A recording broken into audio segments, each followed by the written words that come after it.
The views expressed on the Final Straw Radio do not necessarily reflect those of Asheville FM, Friends of Community Radio, or any of the affiliate radio stations airing the show. From the studios of Asheville FM, 103.3 FM in Asheville, North Carolina, this is The Final Straw, and I'm William Goodenough. The show will later be archived at thefinalstrawradio.noblogs.org, and you can email us with questions or suggestions at thefinalstrawradio@riseup.net. Also, if you're interested in rebroadcasting any episode or segment, you're free to do so. Just send us an email if you choose to do that. If you care to, you can send us letters at The Final Straw, care of Asheville FM, 864 Haywood Road, Asheville, North Carolina, 28806. The show is brought to you by Firestorm Books and Coffee. Located at 610 Haywood Road, Firestorm Books and Coffee is a worker-owned cooperative in Asheville specializing in offbeat, underground, and independent literature. You can find a sample of Firestorm's catalog of books and zines, plus a full calendar of events at their website, firestorm.coop. For the first part of today's program, we are airing an interview conducted with Lupe Gonzalo of the Coalition of Immokalee Workers in Immokalee, Florida. This is a worker-based human rights organization which seeks to promote awareness of social responsibility, human trafficking, and gender-based violence at work and in corporations, seeking to boost the voices of some of the more marginalized workers in the U.S. We talk about the CIW, how it got started, and about hurricane relief after Hurricane Irma. We also touch on some political differences and points of unity with anarchism. This interview was conducted in translation from Spanish into English, with Patricia of the Alliance for Fair Foods doing translation. If anyone would like the full interview just in Spanish, please write to us and I will provide that audio. If you'd like to learn more about the Coalition of Immokalee Workers and to donate to hurricane relief efforts, you can visit ciw-online.org/blog/2017/09/donate Hurricane Irma Relief Fund. We will post links for more information and for calls for solidarity in our blog at thefinalstrawradio.noblogs.org. For the other part of the interview, we're airing an interview between CKUT's Prison Radio and Jalil Muntaqim. But first, a couple of local announcements. In Asheville on Wednesday, there will be a protest against Duke Energy, which is proposing to the North Carolina Utilities Commission to raise electricity rates 15% on consumers, which will accumulate about $200 million a year to pay for the cleanup costs for their coal ash dumps and build new infrastructure to keep us dependent on ecocidal fossil fuels. NCUC is holding a public hearing from 7 to 10 p.m. at the downtown courthouse in Asheville. Organizers against Duke are going to be holding a rally at the Vance Monument starting at 5 p.m. and marching towards the courthouse. In the show notes, you can find the FedBook event for training to help you get more comfortable with presenting during the public comment period. Also in Asheville this Wednesday, September 28th at UNCA, there will be a presentation from 6 to 8 p.m. Location on campus is to be determined, but you can find out more in the FedBook by searching Eyewitness to Charlottesville or checking our show notes. The presenters are from Shudder, International Socialist Organization, or ISO, from Raleigh. There's a UNCA student and member of the Democratic Socialists of America, or DSA, and members of the Carolina Mountain John Brown Gun Club, formerly Redneck Revolt. Finally, glad to hear that the Houston Anarchist Book Fair had such a rad day. Also, props to repelling the 30 Nazis from maybe Vanguard America who were chanting blood and soil from disrupting the event. What a bunch of bonehead chumps. And here's a quick jingle from a member of the Channel Zero Network. Listen in at channelzeronetwork.com. We are at war! The Soulcast is a twice-a-month anarchist podcast hosted by North American rap artist Soul. It's a podcast about revolutionary politics from an anarchist perspective. Every month I interview academics, journalists, revolutionaries, quote-unquote activists, artists, musicians, and really anything that I find interesting. I never got to go to college, so this, I guess, is my cheat sheet. So anybody who wants to learn, you can learn with me.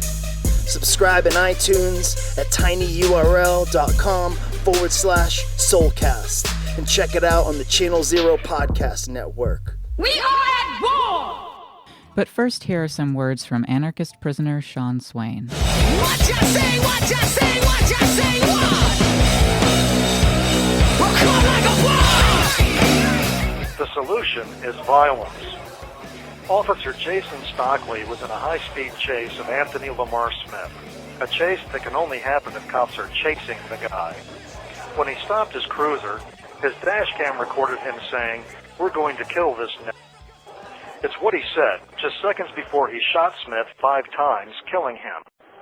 In the aftermath, police recovered a pistol from Smith's car that proved to have Officer Stockley's DNA all over it, but none of Smith's DNA, indicating that Stockley planted the gun to justify the killing. On Friday, September 15th, a jury acquitted Stockley, and the federal government decided not to bring civil charges. Big shocker, right? Another white pig exonerated. So folks took to the streets on Friday night. On Saturday night, things got pretty hectic.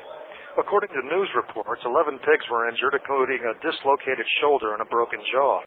5 pigs were hospitalized. 10 businesses were damaged.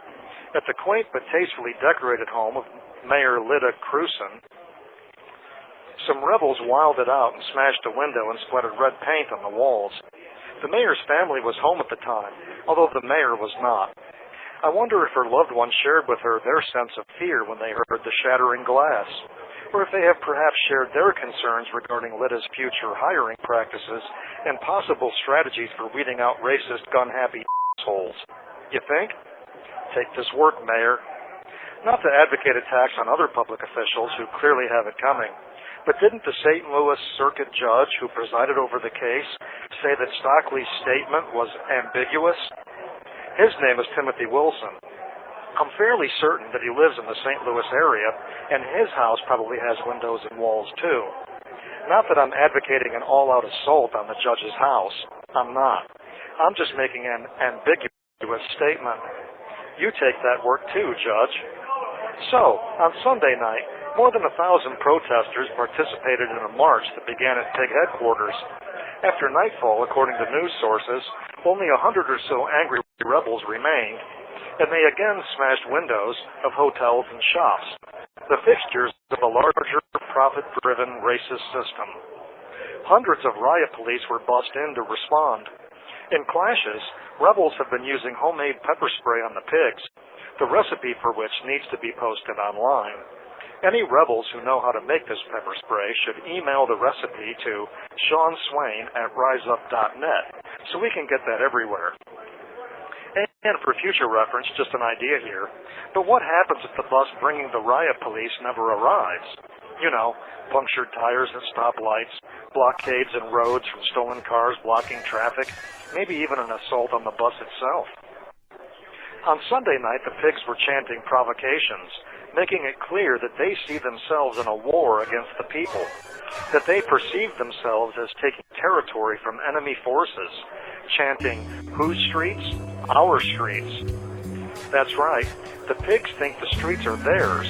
It's their world and we're just living in it. And that brings us back to what I've been screaming for years, since before Ferguson. The solution is violence. Our enemy only understands one language. That language is violence. We live in a fascist police state where the violent agents of control and domination really believe our streets belong to them, really believe that we belong to them. Peace is not an option. Peaceful protest does not create a condition of peace. It creates a condition of unilateral violence, a situation where violence is inflicted upon us by a declared enemy while we sit and take it. That's not my idea of peace. We will achieve peace when we defeat and disarm our enemy, when we prove to them unequivocally, whose streets? Our streets. In that regard, I'm reminded of a line from Sean Connery's character in The Untouchables, when he advises Elliot Ness, when they kill one of yours, put 2 of theirs in the morgue. But we cannot simply employ this political violence sporadically and expect any kind of permanent solution. We have to maintain a consistent and continuous resistance, a longer and sustained campaign of political violence against fascist police state forces everywhere. If we scuffle with the pigs after each shooting, and then resume our lives, everything will return to the same status quo. We have more guns in the U.S. than any nation in the world. It's time to aim them in the right direction.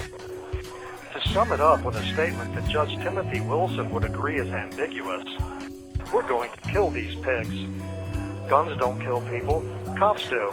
Save lives. Kill cops. This is anarchist prisoner Sean Swain from Warren Correctional in Lebanon, Ohio. If you're listening, you are the resistance.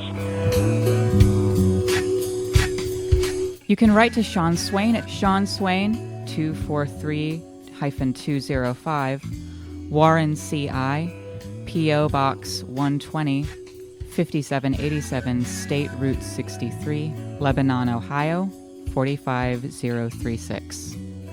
Updates on his situation and more writings by Sean can be found at seanswain.org.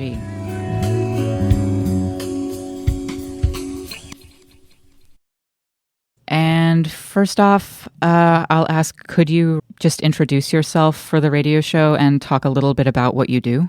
Sí, pues, buenas tardes. Mi nombre es Lupe Yes, Gonzalo. sure.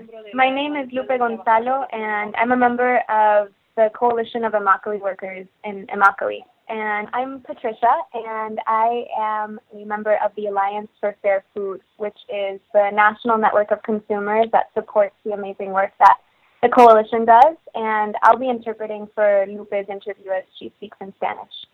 Could you say a few words about the Coalition of Immokalee Workers? I know that it's a fairly famous coalition that has a bunch of really awesome successes. Could you talk a little bit about like how it got started and all of these things? Ujú. Pues la coalición es una organización dirigida Sure. por trabajadores. The Coalition of Immokalee Workers is a farm worker-led organization made up of farm workers who primarily harvest tomatoes, bell peppers, strawberries, and other produce that is consumed all over the U.S. Básicamente la organización tiene más de 20 años que se empezó. The organization started about 20 plus years ago by a group of farm workers here in the Immokalee community. This group of workers got together to see what solutions they could come up with to the series of abuses and violations that they experience in the workplace that ranged from wage theft to discrimination and physical violence, sexual assault, and in the most extreme cases, modern-day slavery. En el principio de la coalición hubieron varias acciones dentro de la misma. So at the beginning, we focused a lot of our actions here in the community of Immokalee. And workers did everything from organizing work stoppages and strikes, a march against violence. They even did a 30-day hunger strike, all to try to get growers based here in the community to raise farm worker wages and also put an end to the violence that we saw day to day in the field. Y básicamente, pues, los trabajadores en ese tiempo no tuvieron respuesta buena de los rancheros. Ellos no. So basically, as a result of all of those actions, the farm workers did not get any good response from the growers from whom they were asking these things. The growers were basically deciding not to collaborate with farm workers to raise wages or put an end to the abuse. And so farm workers got together to think what other solutions they could come up with to the problems that workers face in the field. And that's where we got started with the Campaign for Fair Food.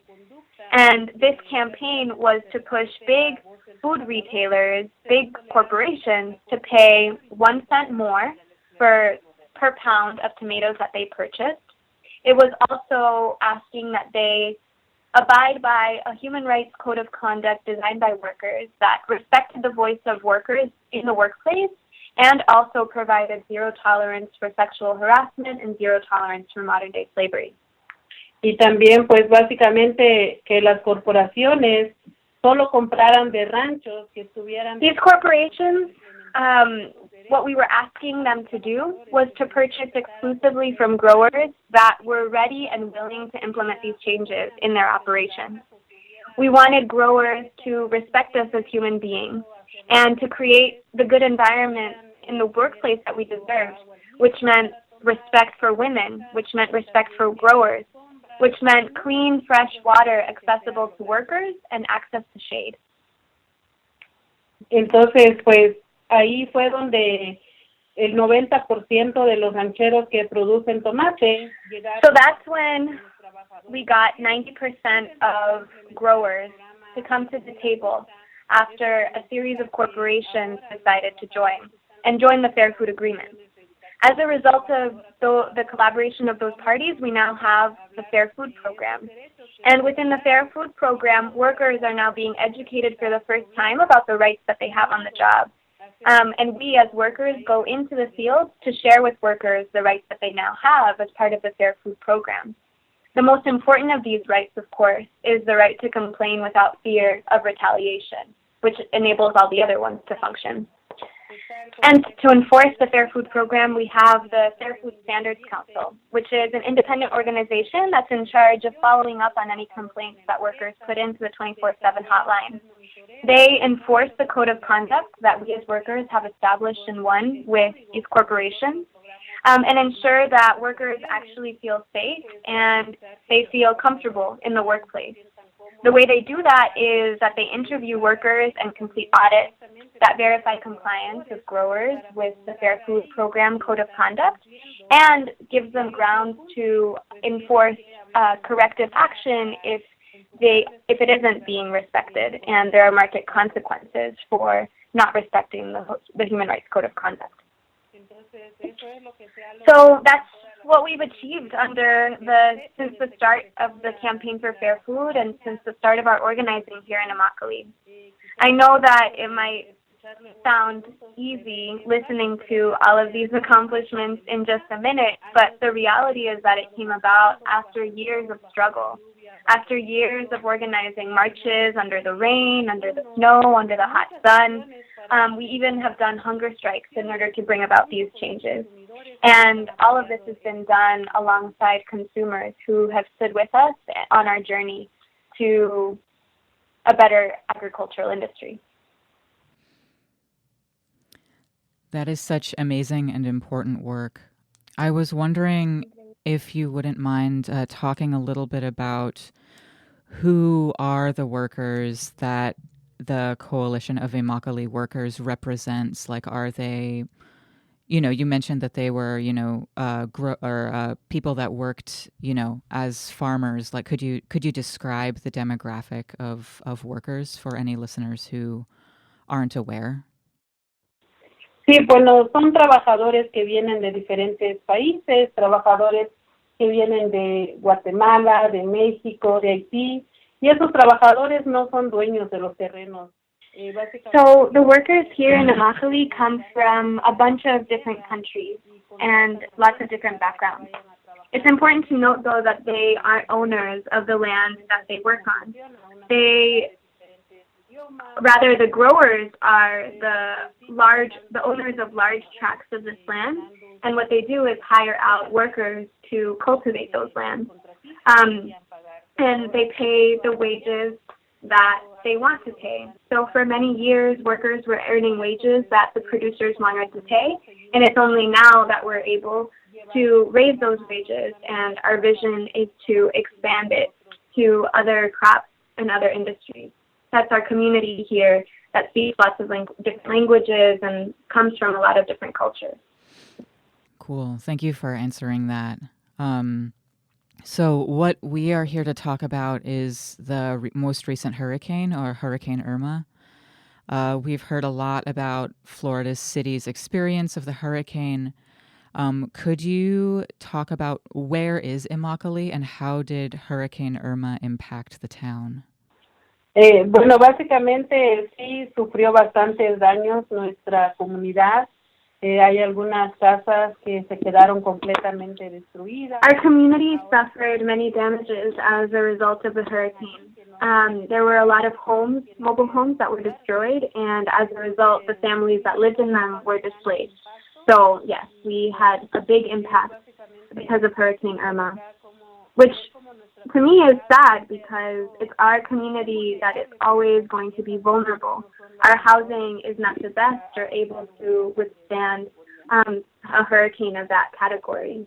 And I will add that Immokalee is located in southwest Florida, which means that when the hurricane shifted course away from Miami and the East Coast to head towards the communities in the West Coast, we actually got the heavy northeast quadrant of the storm, which is one of the most powerful places where it can hit. Entonces, pues sí, mucha gente que sufrió esas pérdidas, pues están ahorita tratando de seguir adelante, ¿no? Mucha gente con las... Many people in our community suffered big losses as a result of the hurricane, and all that they want right now is to go back to their lives, to go back to their homes and restart and rebuild anew. But they're going to need help from communities outside in order to rebuild their lives and carry on with them, especially to give their families the homes that they had before the hurricane. La gente no está pensando en mudarse a otra ciudad o a otro lugar porque ellos saben que Immokalee es su comunidad. People here in Immokalee don't want to move away from the town because Immokalee is their community, and they know that if they leave, they won't find a community as united and unified as Immokalee is. That's the reason that a lot of people are staying and waiting it out. There's this resistance to leaving that we're seeing. And the resistance is because this is their home, and they're waiting to see what kinds of resources will come in and how they'll be able to stay. And the reason that Immokalee is such a united community is because that unity has been built over time, in large part thanks to the work of the Coalition of Immokalee Workers. A lot of these workers participate in the Wednesday night meetings that we have here in the community center, and are active and involved members in the organization. They found in Immokalee the home that they needed and that they were looking for. That's really great. That was going to be my next question, was about the united feeling of the community and what that was, what you could attribute that to. So your coalition has been organizing in the town since 1993. What role did you all play as the community prepared for the storm, and what are you doing now that the storm has passed? Pues antes de que pasara, tenemos una radio comunitaria que se llama Radio Conciencia, más conocido como la tuya. So here in the community, we have a radio station out of the coalition. It's called Radio Conciencia, Radio Consciousness, or it's better known here in the community as La Tuya, or Your Radio.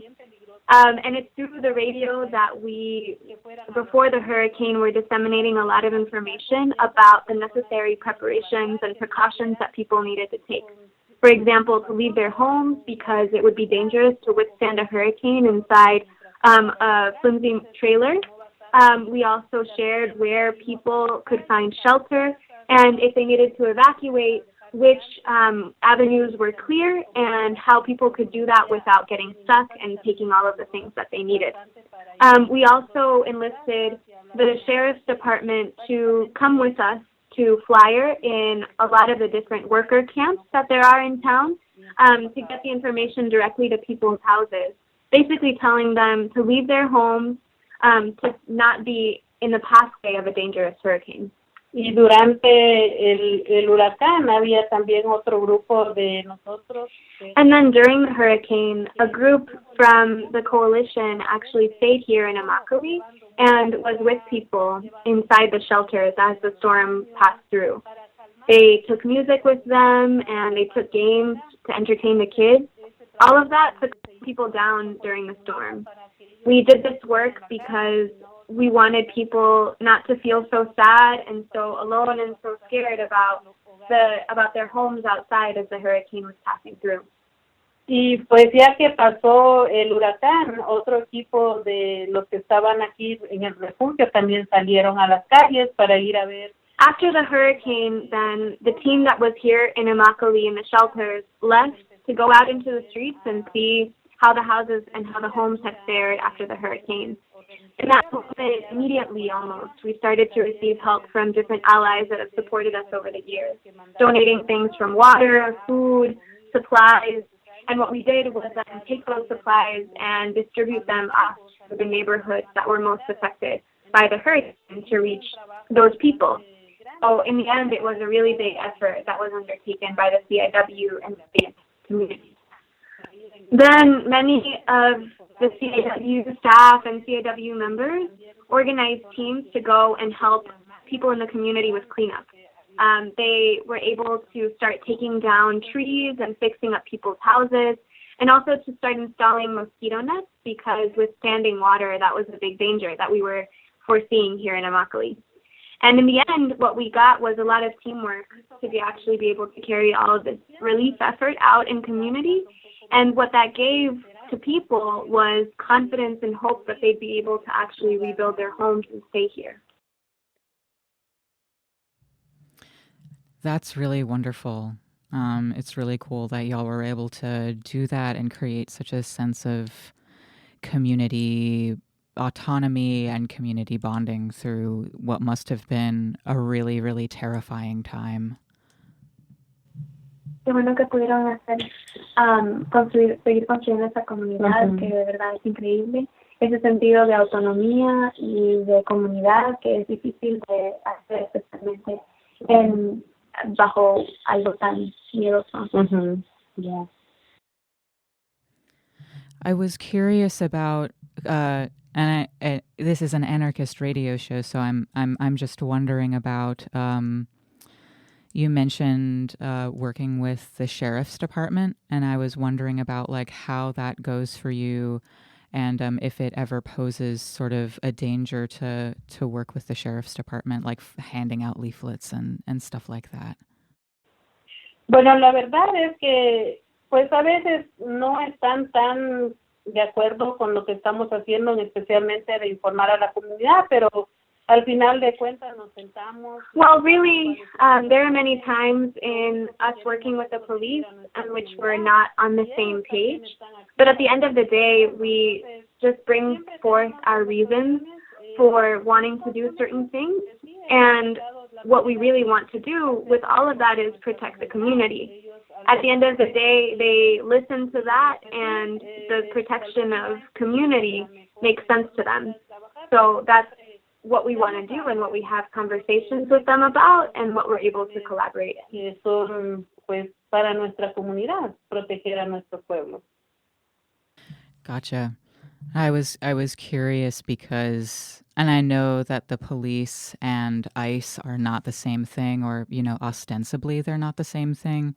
But I was curious in no small part because of, you know, all of the information regarding ICE right now and, you know, ramped up raids and so on. Yeah, y antes de que llegara a ese punto, se habló bien con el sheriff del condado. Yeah, that's a good point. And before those conversations too, we had a frank talk with the sheriff's office here about affirming that there was no need to ask for documentation in this process of hurricane sheltering. All that they really needed to ask for was just the information that they needed to keep people safe. We wanted to make this clear with them because we had heard that in Texas, a lot of people, during Hurricane Harvey, a lot of people were discouraged from actually taking shelters because of fear of needing to provide documentation. So all that the shelters ended up asking for here in Collier County was just a simple photo ID to keep track of the people that were coming in. And the CIW members of the team that stayed here were also there at the shelters, facilitating that with people and making sure folks had the right documents and then could stay inside the shelter. Word. Thank you so much for speaking to that. I know we hadn't planned it, but yes, thank you for answering those points. Yeah, I think it's a very complicated world that we live in, and the realities of living in a world where we have police and ICE can get, you know, is difficult to navigate sometimes. Yeah. It's complicated.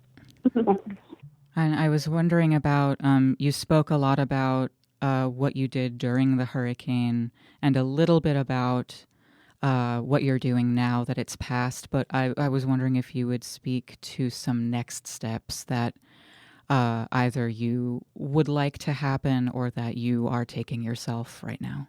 Yeah. Bueno, pues mientras se reconstruye el pueblo, ¿verdad? Porque sabemos que se va a hacer. pues seguimos en nuestra campaña, en nuestra lucha. Yeah, while the town here is rebuilding, we're continuing our campaign for justice in order to continue taking that little ray of sunshine of hope to workers that are in need of it. I know that there's probably going to be more natural disasters like this one, especially with climate change underway. And what we want in the long term is for people to have the resources necessary in order to continue living and to rebuild their lives after disasters like these take place. Entonces, pues, In the wake of disasters like these, many corporations, like public supermarkets, for example, take advantage of the fact that people need help in order to distribute their charity efforts, like distribute food and water and those types of things. Now, I'm not saying that there's anything wrong with charity, but corporations like Public, on whom we've been calling to join the Fair Food Program, need to actually address the root causes of poverty by paying their workers more and by giving them human rights. It's fine and good to give people a plate of food in a certain moment, but the root of the problem is rotten and we have to take it out. We need to have corporations like Public sign on to the Fair Food Program, pay their workers higher wages, so that they're able to have the resources to respond to a hurricane like this one. We want them to pay fair wages and we want them to respect farm worker human rights. y también otra de las campañas que tenemos fuertemente es el boicot con Wendy's, también pidiendo a ellos que se unen. And the other campaign that we have here is the national boycott of Wendy's. Wendy's, instead of signing to the Fair Food Program, has actually turned their backs on taking responsibility for the conditions that they profit from. They, a couple of years ago, shifted their purchases to Mexico, taking advantage of the terrible labor situation that exists in that country. The conditions in Mexico aren't good, and actually also there have been a lot of natural disasters happening to the people of Mexico in recent days. What Wendy's needs to do is join the program so that workers can live a life with dignity and they can continue carrying on and rebuilding their lives after disasters like these. Entonces vamos a seguir luchando para que esas corporaciones dejen de jugar con nuestra dignidad. So we're going to continue struggling in this fight for justice until corporations stop playing with our dignity. We know that it's a long journey towards justice, but at the end of the day, it is justice that you reach. That's why we don't lose hope, and that's why we continue working on these changes, which we see will actually benefit future generations, even if we aren't here to see the benefits ourselves. What we want is for workers now and forever to be treated as the human beings that they are. Como seres humanos. Y este es un mensaje también para todos los que están escuchando la radio.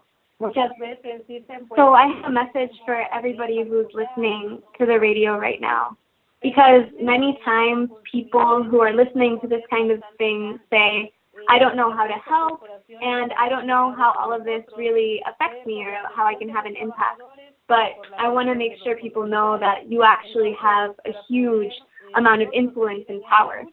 The corporations, we now have 14 corporations that are participating, and all 14 of them were brought on board because farm workers work together with consumers to pressure them into joining the Fair Food Program and into respecting farm worker human rights.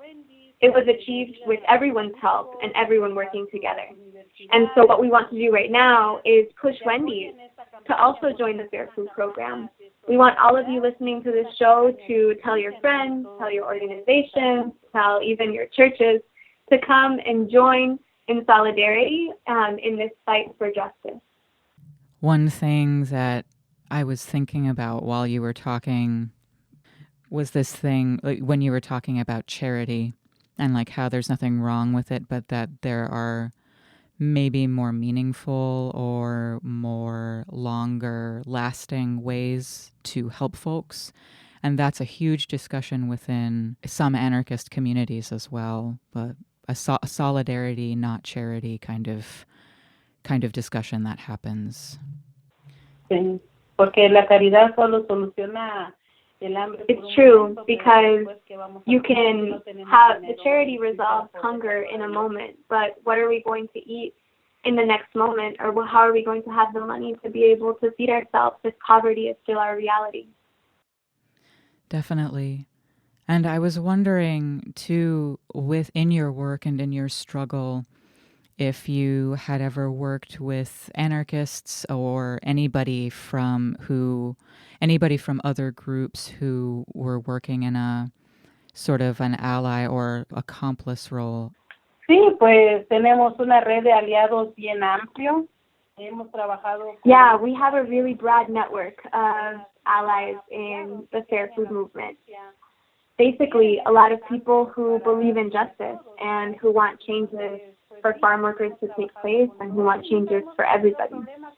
We really haven't had any big issues in bringing all of these different kinds of people together, because what we think is that everybody has a role to play. That's what we say here at the CIW, and we work really hard to make sure that everyone feels like they can contribute in the way that they want to.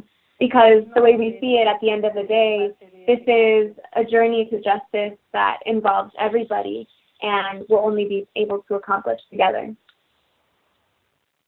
So communities with very few resources and even fewer political, economic, and social influence are historically the ones who are worst hit by storms like Hurricane Irma, and will also be sort of on the front lines of more extreme weather as climate change progresses. And we're seeing that in Puerto Rico right now, in the earthquakes in Mexico as well. What do you see as the long-term approach to helping most impacted and vulnerable communities? Es verdad que las comunidades con pocos recursos y con poca influencia política, económica y social, que son más vulnerables a este tipo de desastres naturales que ocurren. Y lo hemos visto, lo estamos viendo en Puerto Rico, ahora hasta en México también con los terremotos que han pasado. ¿Cuáles ven ustedes como las soluciones a largo plazo a este tipo de vulnerabilidad que va a impactar comunidades así? Sí, yo creo que. I think in our community, disasters like these are hit really hard and have a big impact, and they'll continue to have a big impact. And we know that there are lots of people out there who want to help. And in the long term, we hope that they'll help us bring in corporations, bring on board more support for the Fair Food Program so that workers can have higher wages and human rights. Part of what this campaign does is to build solidarity and to build links among people to make those changes happen. And in the shorter term, we hope that people will be able to lend their support and donate. We have a fundraiser that we've launched for people to contribute to helping people rebuild their lives here in Immokalee. Siempre sabiendo que debe de haber solidaridad. Because to be honest, in reality, our planet is being destroyed. And it's happening because there are corporations and there are people out there that don't think that there are really big dangers associated, or that these dangers will actually impact everyone. Because at the end, nature is not going to see if you're rich or if you're poor. It's going to impact all of us. So we have to also make campaigns and continue campaigns to take care of this problem, because the storms that we're experiencing are just a warning of the deeper devastation that is to come, and we have to address it as soon as possible. We might not be the ones with all of the solutions, but we do know that we have to raise the level of consciousness among all of us. How can listeners of this radio show further support or start supporting the ongoing efforts both to respond to the storm and to address the long-term vulnerability of the town or city of Immokalee and other farm worker towns? Yeah. Tal vez se puede mencionar el sitio, ya lo mencionaste, donde se está haciendo, depende con el sitio. So there are many ways that people can support the work that we're doing here. There's an online fundraiser that we have launched, and you can find it on our website at ciw-online.org. It's a fundraiser that in the immediate term helps to fund supplies and deliver them to people, and is also looking to establish more resistant housing for farm worker communities here in Immokalee.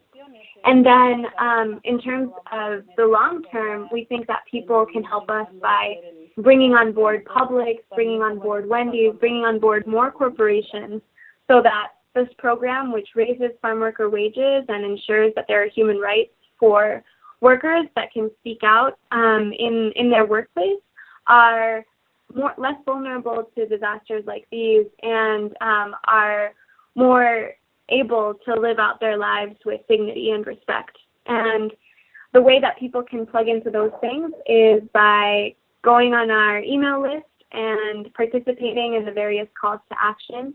The focus of the fall is on the boycott of Wendy's. And so we'll actually be going to North Carolina, since the University of North Carolina at Chapel Hill has a Wendy's on campus. And there's a campaign that has been led by students to boot the braids off of different university campuses. And so students there are organizing to cut the contract that UNC Chapel Hill has with Wendy's as part of the solidarity with farm workers. So we hope that people who are listening to this show who can make it over, that trip will be in October. We hope that you'll be able to join us. We also hope that you'll be able to join us in the various call-in days and actions that we'll have throughout the spring and the fall to bring Wendy's into the Fair Food Program. And all of that information for the Wendy's boycott can also be found at www.boycott-wendy's.org. Thank you so much for taking the time to talk to us here. I know that many people who are listening to this show, because this is a primarily anarchist audience, might be having a negative reaction to the thought of interfacing with corporations. But I thought that the point that you made, drawing the parallel between corporations and the climate disaster that we are in now, made a lot of sense to me. And I think that the tactics that you are employing make a lot of solid sense as tactics. So yeah, thank you for taking the time to talk with me today. Yeah, definitivamente. Yeah, definitely. Yeah, I'll just add as an ally to that, I hear the resistance to working with corporations that might be doing good on, maybe doing a smidgen of good on one side, but then continuing to pillage and continuing to exploit on others. But it's really important for communities to be able to shape the future that they want to see and follow the tactics that they need in order to ensure their survival. So it's really an honor to be working in a movement where farm worker leadership is to everything, and it's how we navigate this complicated world of injustice and exploitation. Yeah, definitely. Yeah, and I think that having a struggle where people are fighting on many fronts is the only thing that makes sense to me personally. So I thank you for all the work that you're doing, and for taking the time to talk on the radio for so long. No, thank you also for taking the time to hop on the fall after work and do this interview with us. We're really grateful. And thanks for listening to our interview with Lupe Gonzalo of the CIW. For more on this group, including how to get onto their email list, information on their radio station, Radio Conciencia or La Tuya, and their upcoming visit to UNC Chapel Hill, you can visit ciw-online.org. If you would like to see just one of the many accounts of anarchist accompliceship and solidarity with the CIW, you can go to itsgoingdown.org and search Autonomy in Tampa, Solidarity in Immokalee, Love Letter to the Future. Today, we will be broadcasting part 2 of an interview that the Prison Radio Show did with political prisoner and former Black Panther, Jalil Muntaqim. In this part of the interview, Jalil talks about political prisoners, first getting into the definition of political prisoners and why he thinks it is important to have a clear understanding of the differences between social prisoners and political prisoners. He talks about the importance of recognition of political prisoners in the U.S. and what recognition means to him. Jalil discusses the history of the Jericho movement, which is a U.S.-based organization in support of political prisoners. He discusses Jericho's current project trying to have the international jurists of the United Nations come to the U.S. to examine the recognition of political prisoners and conditions in U.S. prisons. Jalil talks about the 13th Amendment of the U.S. Constitution and how the history of prisons in the U.S. and their connection to slavery. And the history of prisons in the U.S. and their connection to slavery. He ends this piece talking about prison abolition and how to bring it about. So that's the gist and part of the dynamics that happened in this case to get this conviction. Perjured testimony, witnesses been tortured, right? Withholding government documents, and a weapon that's not the murder weapon. What the hell am I still doing here? And it's due to the politics of the case, due to the politics of the history of struggle in this country. And that lends to the idea of what? We are, in fact, political prisoners. And political prisoners exist in the United States. Although they deny the existence of political prisoners, they deny that they have political prisoners, they, in fact, do prosecute those who are dissenters, those who dissent, right? But they prosecute them under the foundations or the basis of criminal proceedings. They criminalize political dissent, and therefore they can deny. What we call plausible denial, because they've been convicted in the criminal court, right? But they're in fact political prisoners in the United States.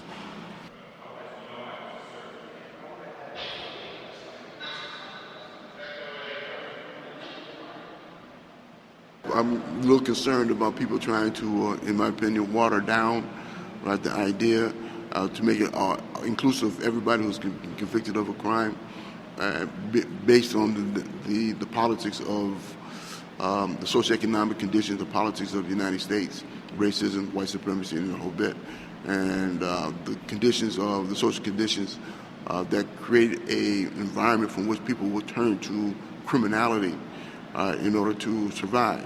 All right.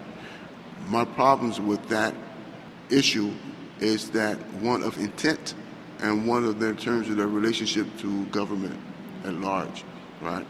So if anyone who is engaged in criminal activity or for self-aggrandizement, their survival, trying to make money, drug dealers, pimps, car thieves, robbers, and etc., and they're doing their activities or they're engaging in this criminal activity for the basis of personal survival, right, to make money or to get rich or whatever the case may be, right, their relationship to the government is not politics, it's not political.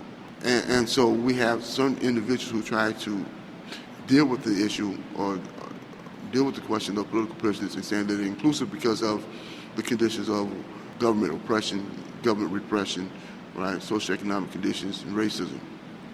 However, political prisoners is deliberate, right? Those engaged in the politics of struggle is deliberate, right? It's self-sacrificing, right? Their understanding of the socioeconomic dynamics of society at large is one of repression and oppression. And they've taken a stand on that, right? So this conscious, deliberate activity on their part should not be diminished in terms of their commitment, right? And that's important. And so I maintain that we have to make a clear understanding between the two, social prisoners and political prisoners.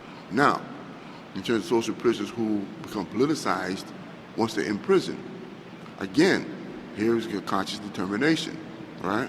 Now their relationship has changed between them and the institutions of repression, right? Now they have become politicized.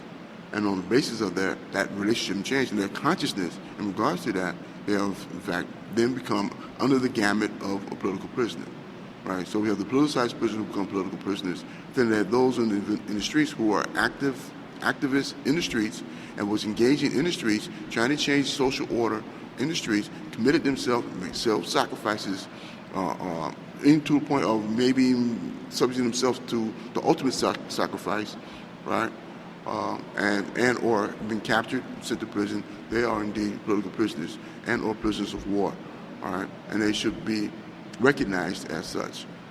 Again, as mentioned earlier about the failure of recognition of U.S. political prisoners and the negligible support that we have. Another analogy that I raise is the fact that many of us from back in the 60s and 70s were contemporaries of Nelson Mandela, right, and his struggle against apartheid. But our struggle is very similar. It was against Jim Crow. Very similar conditions, a very similar pathos of struggle, all right, both psychologically, culturally, socially, and politically, all right. However, by virtue of the ANC and the movement that was engaged, their success, right, people recognized Nelson and all those who were in Robben Islands with him, right, as having been political prisoners. No such recognition is given to us, right.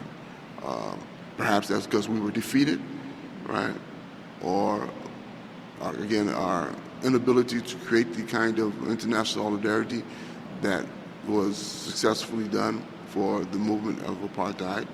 One of the things that Malcolm made an argument was that, Malcolm X made an argument was that if you continue to keep your struggle as a civil rights struggle, then it can be contained domestically as a domestic issue, right? And he made the argument that our struggle is for human rights. And when we struggle for human rights, it becomes international, right? It cannot be contained within the domestic politics of the government from which you're challenging. And so this is what I'm trying to do now, or have been doing for many of the years that I've been in prison, is to raise our understanding of our struggle as a question of human rights and more so than issues of civil rights.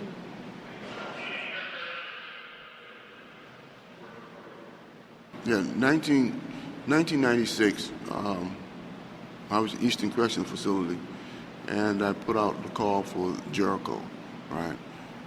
Jericho originally started with the provisional government of the Republic of New Africa, right? They originally started having marches in Washington, D.C., calling for political prisoners, what they call Jericho March, under the biblical story of Jericho, and then the walls come tumbling down, right? With people with loud noises and blowing the horns around the kingdom, okay? And the walls came tumbling down. So that was the principal philosophy behind it. And in 1995, they stopped. RNA stopped having these marches in the White House. They were annual marches. And so in 96, I put out a call for them to be restarted, all right? My comrade, Sophia Bukhari, my dear comrade, Sophia Bukhari, and Herman Ferguson came to visit me.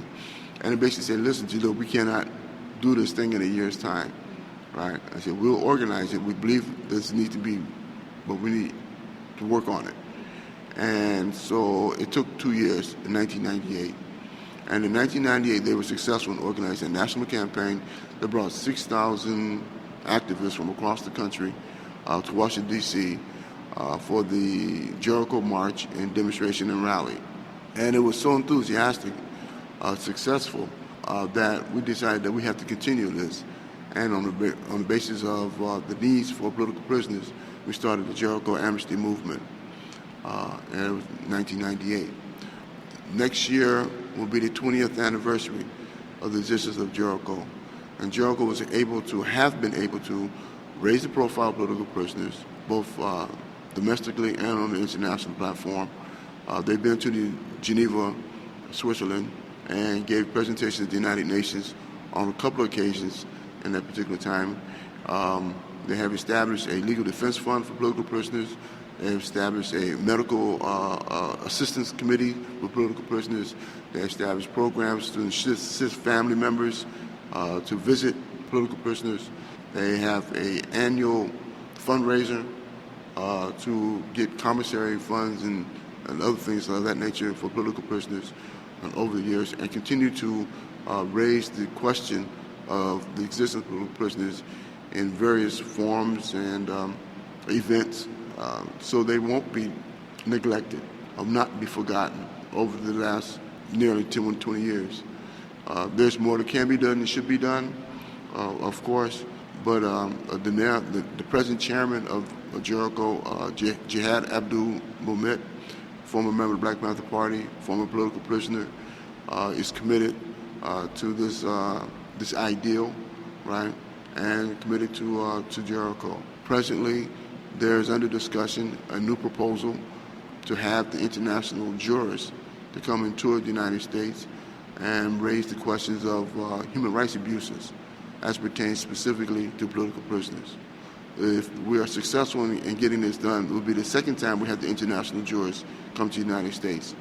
The first time I was able to have them, myself and others, was able to have them come was in 1979, 1980 I think it was. And it was based on my first campaign that I organized when I was in San Quentin and also in Attica. The first time a petition was submitted to the United Nations dealing with the issues of political prisoners and the existence and the conditions of U.S. prisons.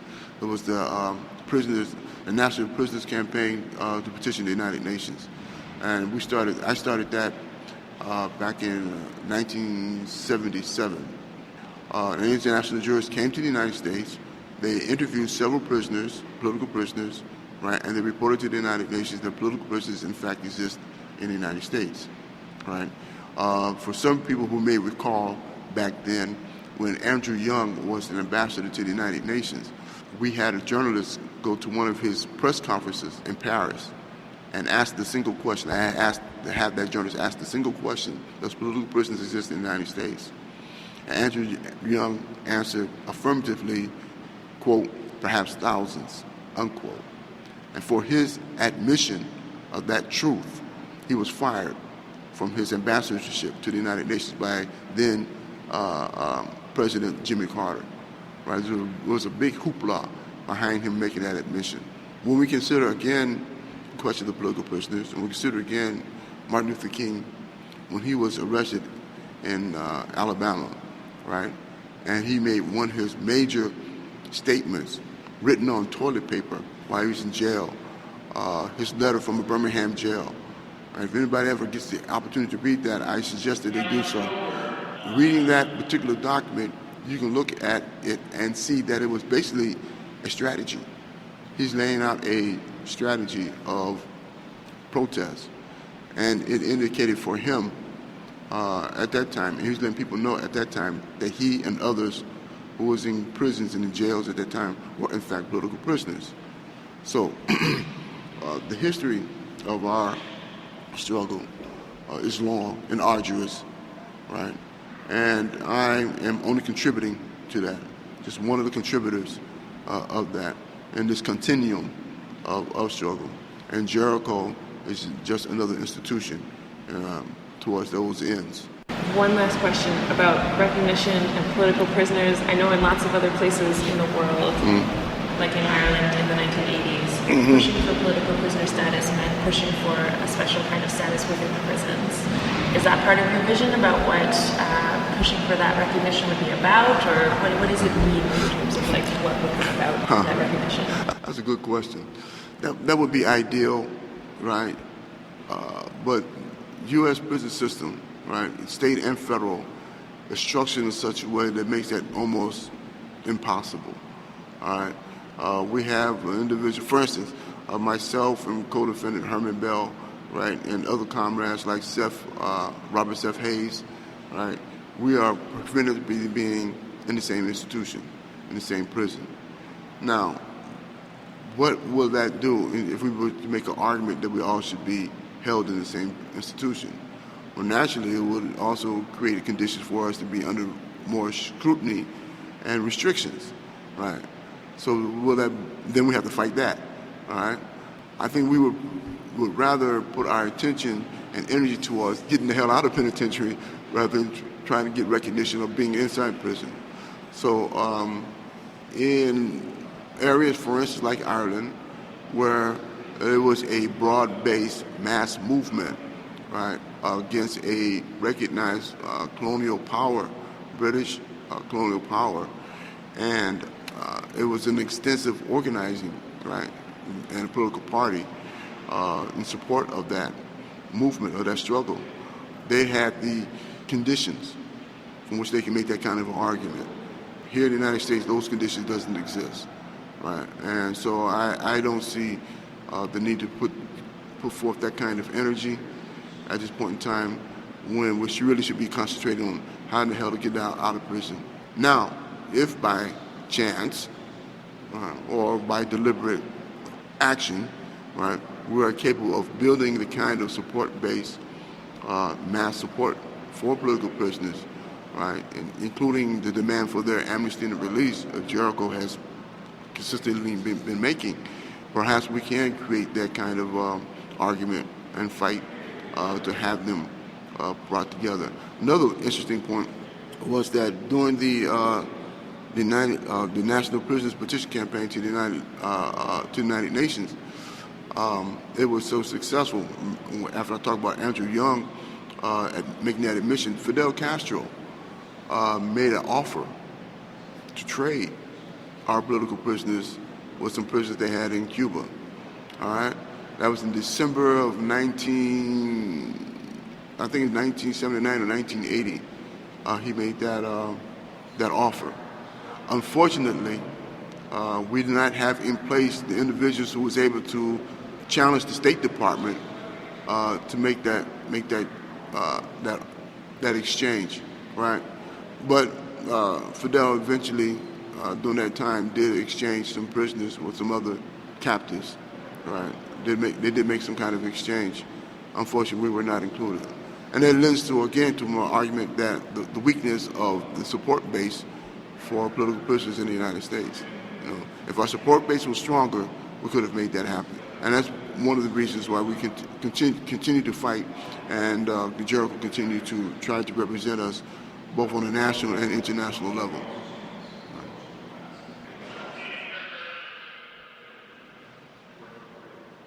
Back in 1979, myself and two other prisoners in Greenhaven, we filed a petition in the United States District Court condemning or challenging the 13th Amendment of the United States Constitution.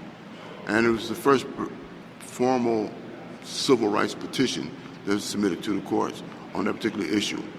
And we also submitted the document to a form of the document to the United Nations, right, and try to get them involved and engaged. Ultimately, we lost. What we were trying to do is get that clause in the 13th Amendment removed where it says slavery and involuntary servitude shall not exist in the United States except for those who have been duly convicted of a crime, right? So what we find is that slavery in the United States was never abolished, right? It was institutionalized, right? They ended the private holding of slaves, but institutionalized the state holding a slave. And so on the virtue of that history in and of itself, what we're finding is that mass incarceration is a perpetuation of the idea of the holding of individuals as slaves, right? And by the history of this country, we also see that who they are, based upon their history, the majority of individuals who are in prison are black and Latino, people of color, all right? So this is in conformity to the history of this country. There has been, again, a continuum. And as I mentioned earlier about white supremacy and the efforts to resurrect the Confederates, that continuum, that fight from the Civil War continues 150 years later. It's been non-ending, particularly as it affects black people, right? After the Civil War, they had the black codes. And then black codes turned into Jim Crow. And Jim Crow turned into mass incarceration, right? And this is a form of repression, right? To deny the human rights of people of color, especially black people in this country. And so when we look at the issues of mass incarceration in the broader picture, of history of this country. We can see that continuum.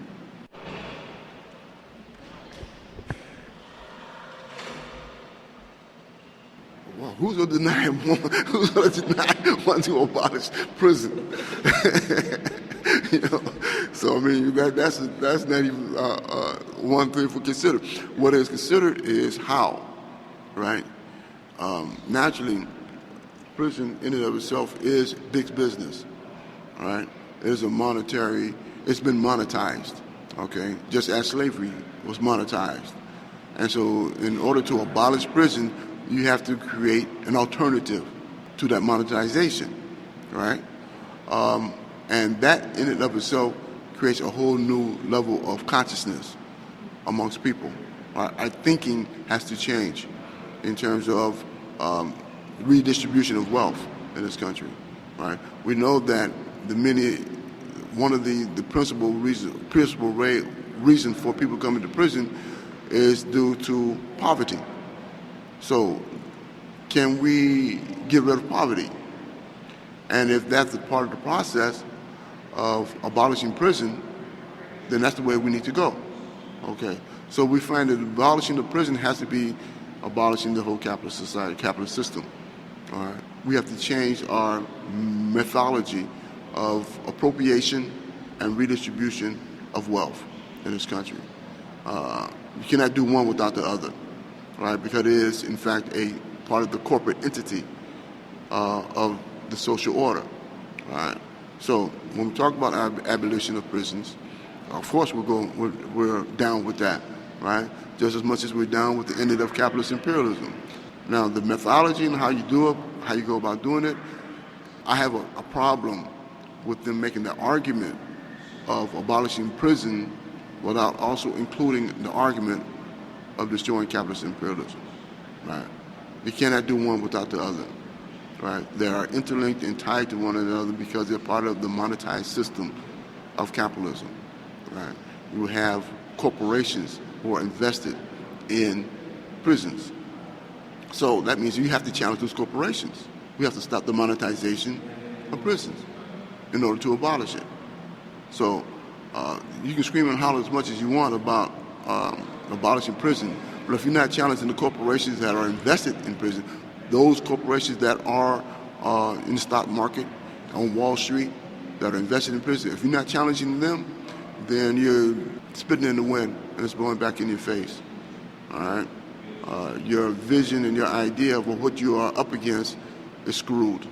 You know, it's incoherent to reality, right? In fact, you're delusional. You know, I'm gonna put it that way.